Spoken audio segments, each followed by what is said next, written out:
An old English folk tale. The Pedlar of Swaffham.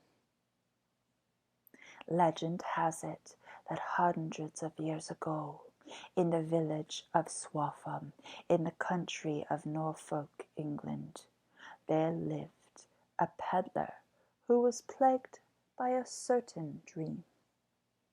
The dream was always the same.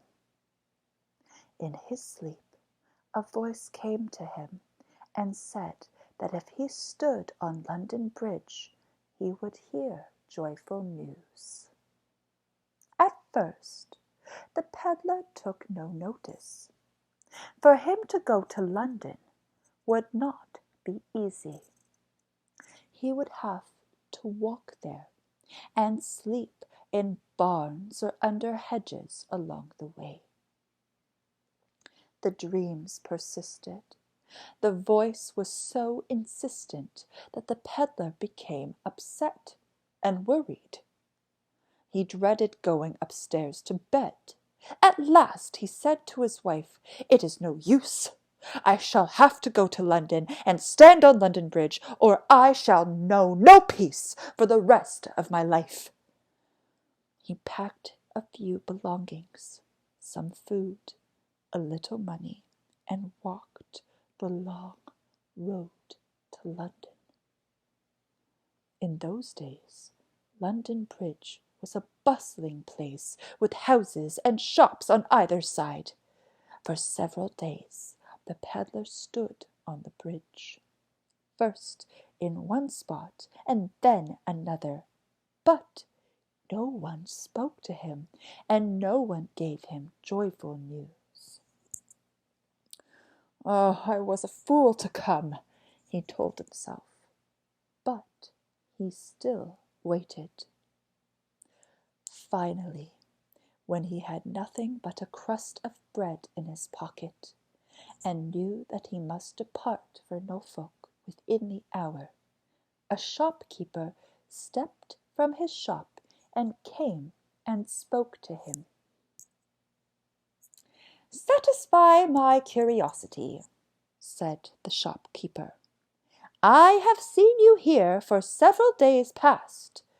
You do not beg, you do not pick pockets, you are not selling anything. Why are you standing here?" The pedlar replied honestly that he had dreamed that if he stood on London Bridge, he would hear joyful news.